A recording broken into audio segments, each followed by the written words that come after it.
Welcome to the deep dive. Today, we're plunging into a whole stack of material you've shared with us. Hmm. We've got articles, research, case studies, all focused on Chair Pilates and yoga. Right. So our mission today is really to unpack all this, kind of cut through the noise, and pull out the most important insights. How can movement, even seated movement, be so, well, powerful? Exactly. We're trying to understand the core philosophy here, aren't we, Yeah. and see how Chair Pilates and yoga offer, well, not just an alternative, but a genuinely accessible and effective path to exercise, Yeah. really regardless of your age or, your current physical ability. Yeah. The sources, they really challenge that traditional view of what exercise has to be. They absolutely do. It's not just about modifying things. It feels like a really robust approach with surprising depth. It It does. makes me think of that amazing quote from Tao Porchin Lynch. She taught yoga well into her hundreds. Oh, yeah. I don't believe in age. I believe in energy. Don't let age dictate what you can or cannot do. And that spirit, it just runs right through these pages we looked at.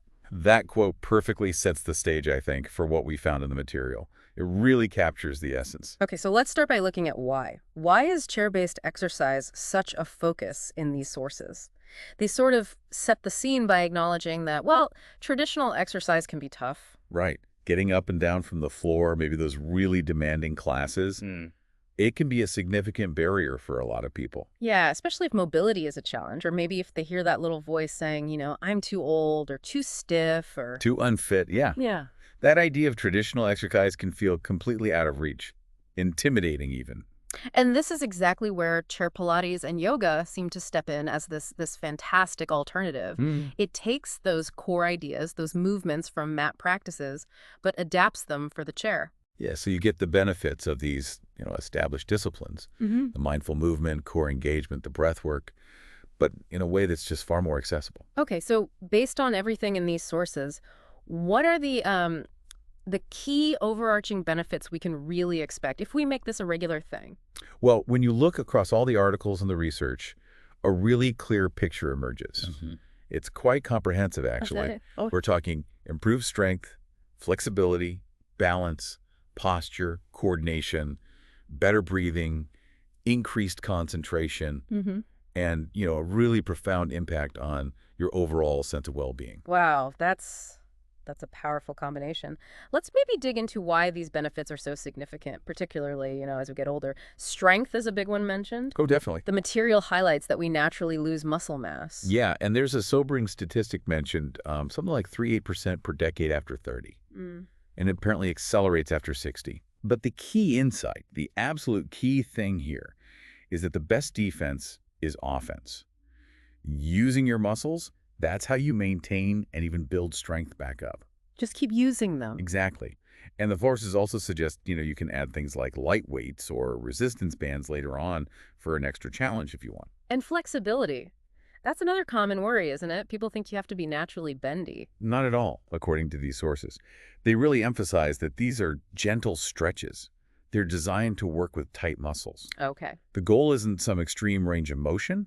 It's simply improving what you have, making those everyday movements feel a bit easier, more comfortable over time. Balance feels absolutely critical. The Yeah. sources talk a lot about preventing falls. It's completely non-negotiable. Mm. The material consistently stresses that balance, well, it tends to decline with age, so practice is just essential. Mm-hmm. They introduce the concept of proprioception, Mm-hmm. your body's awareness of its position in space, and explain how some specific movements improve this sense. Ah, right. And there's a quote from physiotherapist Sarah Carter underlining that strong muscles and mobile joints directly reduce that fall risk. Okay. Plus, there's the psychological element, too, the fear of falling itself. That can actually lead people to withdraw, become less active, creating a sort of vicious cycle. Mm-hmm. So practicing balance helps break that. And posture, something we might just dismiss as, sit up straight.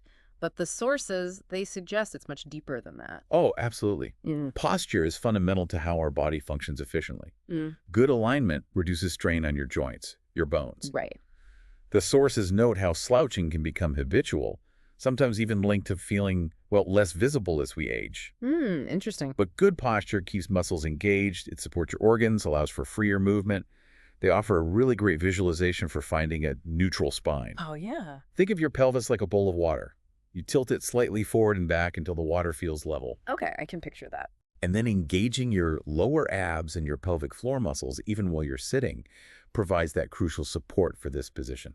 Coordination is another one. Another skill that can sort of diminish with age, impacting safety. Right, that ability to coordinate your arms and legs together.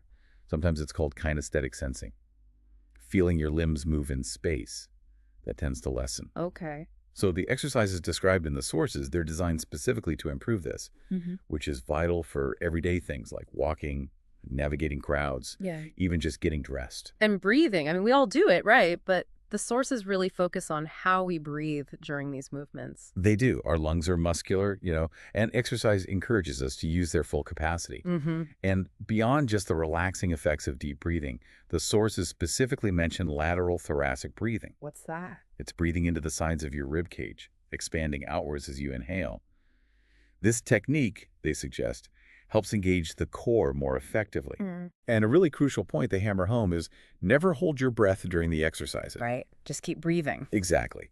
There's a Joseph Pilates quote in there too. Yeah. Before any real benefit can be derived from physical exercises, one must first learn how to breathe properly.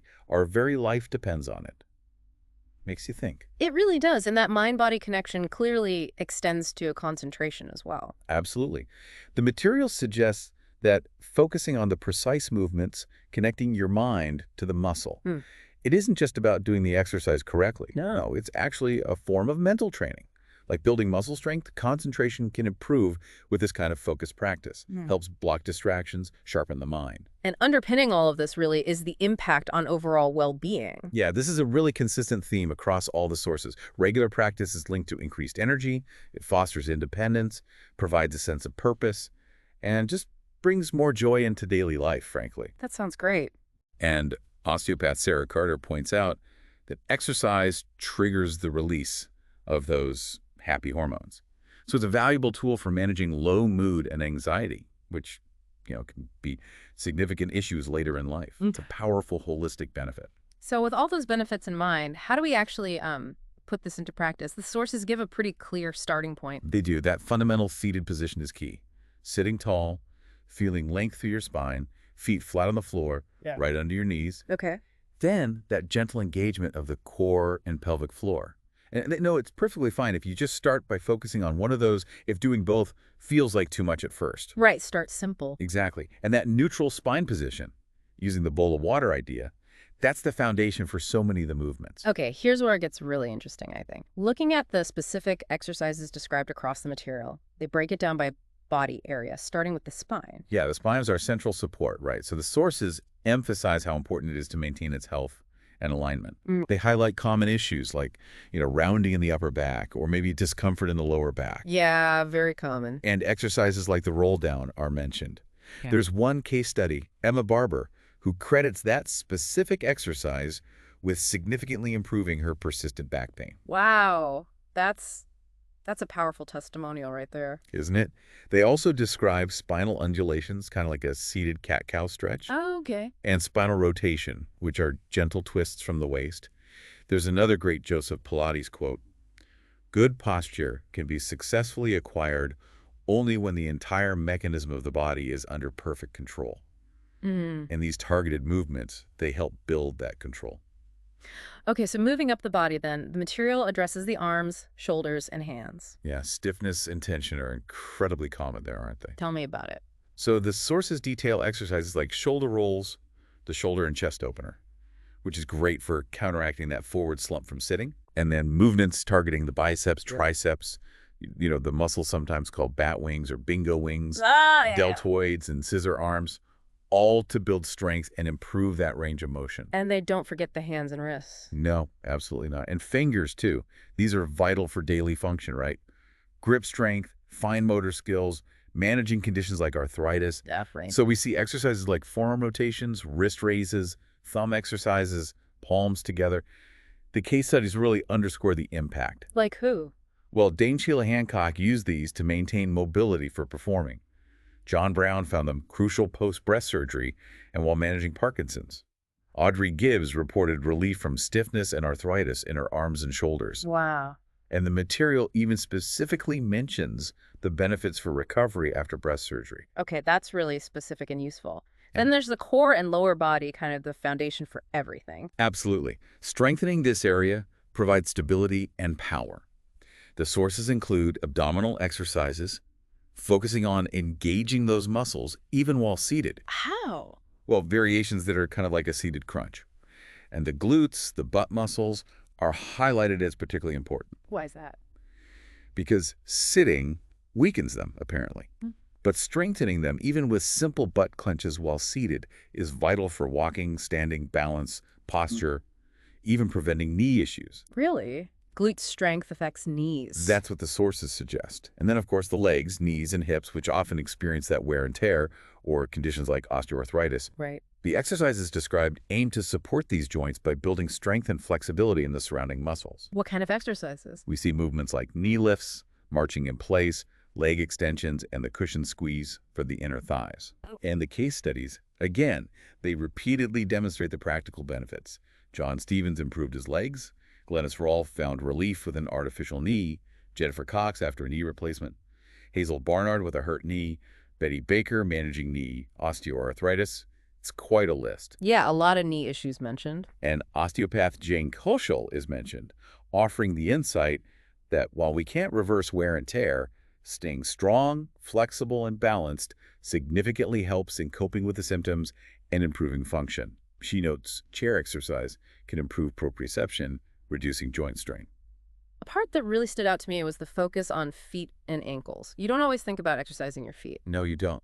Dr. Koschel in particular points out how often they're overlooked, yet they're fundamental for balance and absorbing impact. Makes sense. It's great insight. The material describes exercises like ankle mobility, just pointing and flexing, Simple enough. foot pedaling, and various toe exercises like spreading your toes, curling them under, sometimes called toe yoga. Toe yoga. Yeah. Apparently, it's deceptively challenging, but incredibly important for balance and posture. Barefoot practice and foot massage are also suggested. Interesting. And Jane Koschel has a memorable point about use it or lose it, applying strongly to foot flexibility. She notes how feet can become rigid after 60, impacting balance. And she even offers that brilliant practical tip. Practice balancing on one foot while you brush your teeth. Huh. I might try that. We see the real-world impact in case studies too. Like Bridget White, who uses a mobility scooter but relies on these exercises for safety and movement, like checking her blind spot. And Betty Baker, who found them a good starting point for her knee issues. So beyond these kind of isolated movements for specific body parts, the sources also cover more functional and dynamic exercises, right? Yes, crucially, movements like sit to stand. This is described as absolutely vital for maintaining independence. Just getting out of a chair. Exactly, the ability to get up from any chair or out of a car. The material shows variations to increase the difficulty starting by using the armrests, then maybe doing it with arms crossed or even arms overhead. So you can progress. Definitely. And case studies like Reffer Gibbs, Hazel Barnard, Joan Dunn, Simon Leslie, Betty Baker, they all highlight that while this movement can be challenging, consistent practice is absolutely key to retaining that independence. And they also demonstrate how you can use the chair as a prop, right? For practicing standing balance. Yes, this is essential for preventing falls and just building confidence to move freely. Exercises include standing on one leg, hip openers, calf raises, using the chair for support until you feel steady. Barbara Merchett's case study is a powerful example here. She saw significant improvement in her balance, which brought a huge sense of achievement for her. That's great. And for those who want to maybe get the heart rate up a bit, are there seated cardio options? Exactly. Things like marching or running in place, maybe even seated punching. The material suggests using music to add energy and motivation. Good idea. Yeah, it makes it more fun. Resistance bands also pop up as a way to add a bit more challenge. They do. They're a versatile tool mentioned for building strength in the arms, back, shoulders, legs, chest, you name it. So how would you use them?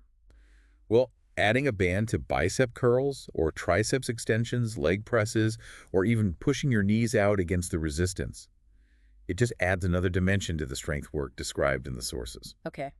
The material also seems to delve into the mind-body connection, particularly around sleep and relaxation. This is a really significant point. The sources note that poor sleep is very common in older adults, affecting something like 40–70%. Oh, that high. Yeah, and it has serious knock-on effects.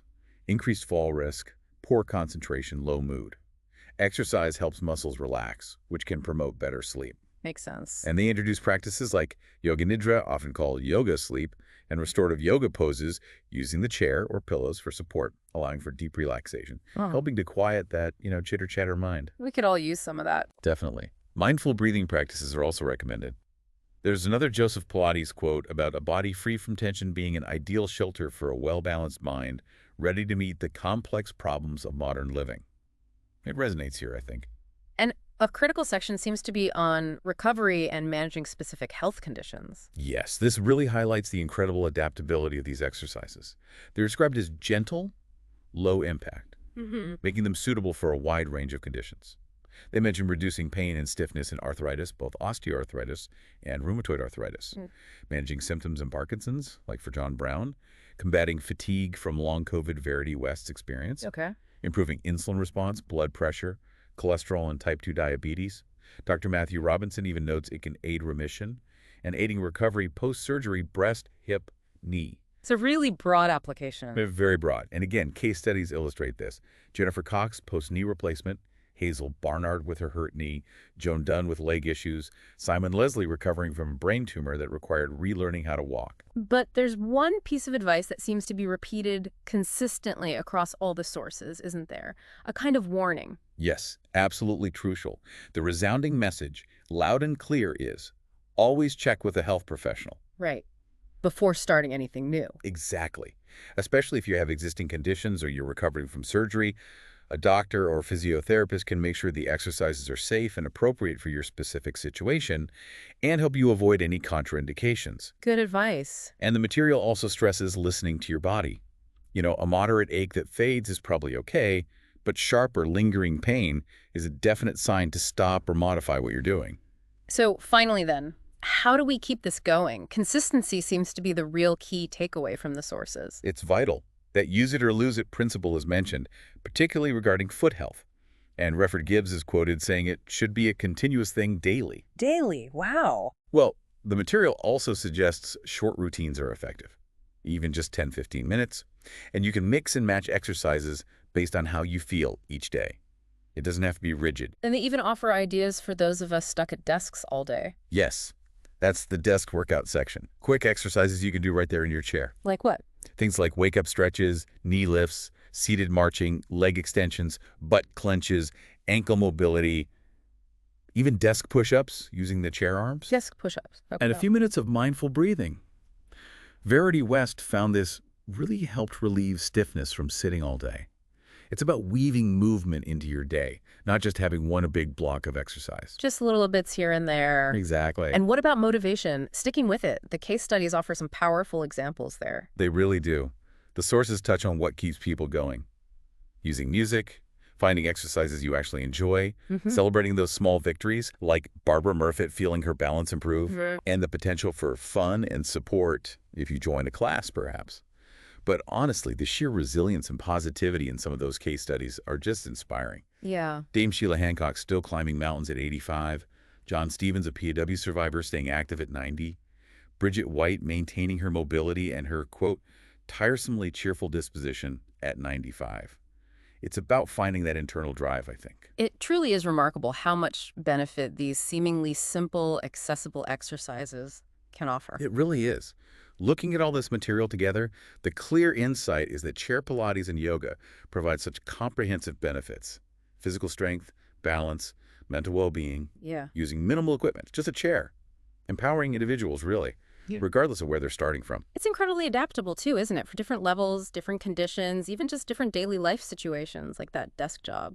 And it really empowers people, I feel, to proactively manage their health, to counteract some of those common age-related changes and dismantle those barriers that might stop them from doing traditional exercise. Well, thank you so much for sharing these sources and guiding us through this deep dive. It's been incredibly insightful. Oh, my pleasure. There's just so much value packed into this material. So what does this all mean?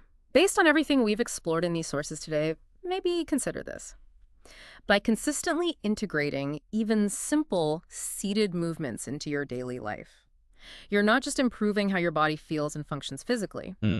You might actually fundamentally shift your own perceptions and perhaps even challenge broader societal ideas about what is truly possible.